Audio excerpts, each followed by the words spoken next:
I'm Ellen, and today I'm going to show you how I made this hedgehog pincushion.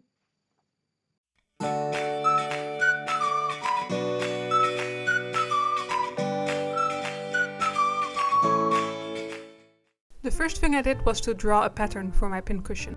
And this is a process with some trial and error as I go through the making of the pincushion.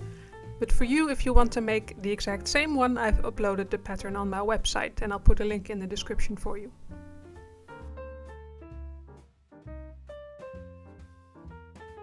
Alright, that's done. Now I can cut the pieces out of the paper so I can transfer them to my fabric.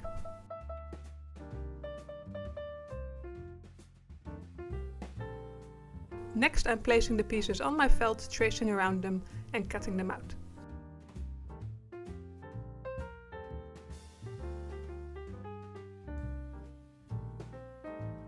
For some of the pieces I'm cutting 2 of each, for some of them I'm cutting 4 of each, and you can see here what applies to which, and of course only one belly.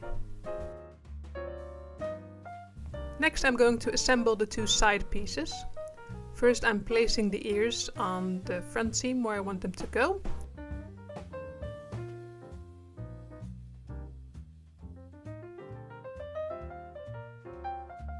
And then I'm placing the nose piece onto the side piece upside down, so with the right sides together.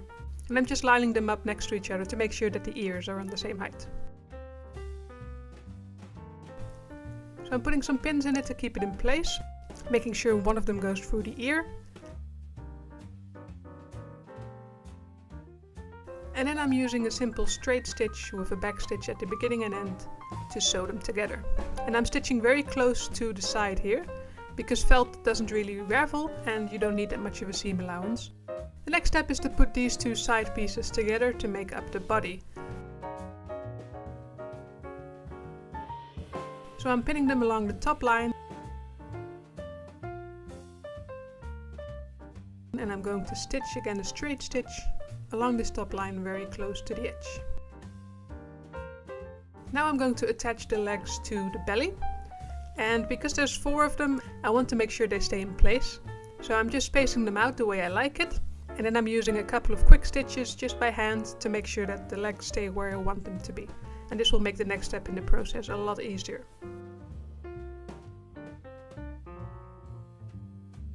Next I'm going to attach the top piece to the belly. So I'm placing the belly with the leg side up. And I'm putting the top inside out, so it's all right sides together, on top of it and pinning it in place.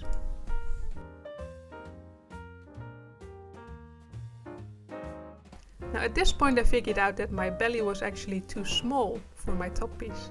So despite all my trying in the beginning to make my pattern correctly, I made a mistake. And I'm gonna have to take it out and make a bigger belly. So the pattern you can download from my website. It has all the alterations, it's the final version.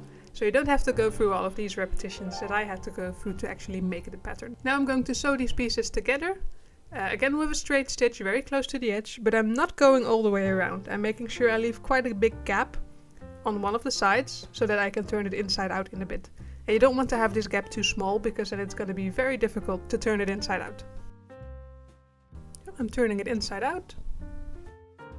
And I'm not quite happy with the way the back of it looks, so I'm just going to put it inside out again and make a few changes. I'm adjusting the final pattern and then turning it the right side around again. And then it's time to do my stuffing.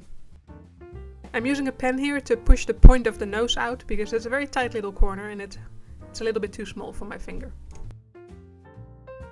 I have this polyester stuffing that I'm using. I have a big bag of it, I've been using it for a long time. And I'm starting out by pushing a bit of stuffing into the nose, making sure that's nice and full.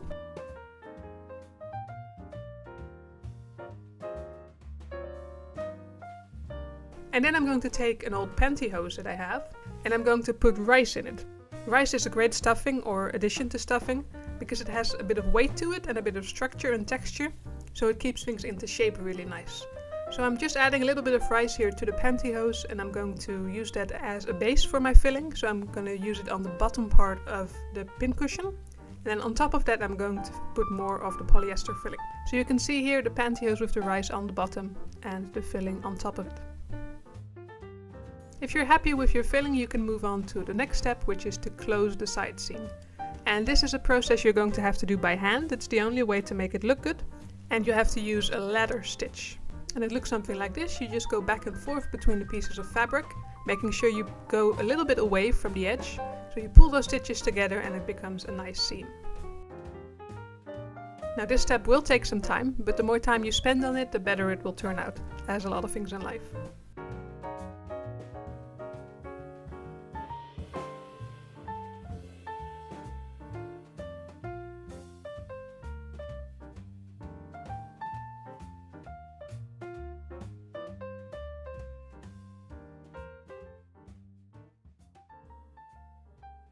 Finally, I'm going to give my hedgehog a face. And I'm using black embroidery thread for this. So I'm threading all 6 strands through a needle, going in through the nose, making a little knot. And I'm just taking a reference picture here to see where the eyes are supposed to go on a hedgehog. Making a couple stitches, I think I did 2 or 3 stitches for each of the eyes.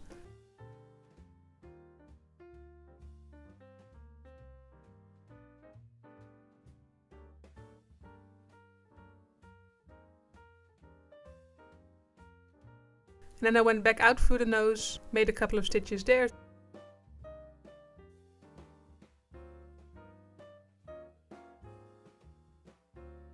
And then it's done. Look at how cute it is. Now to give it a full hedgehog look, I'm of course going to fill it up with pins. And there we go, he's all done.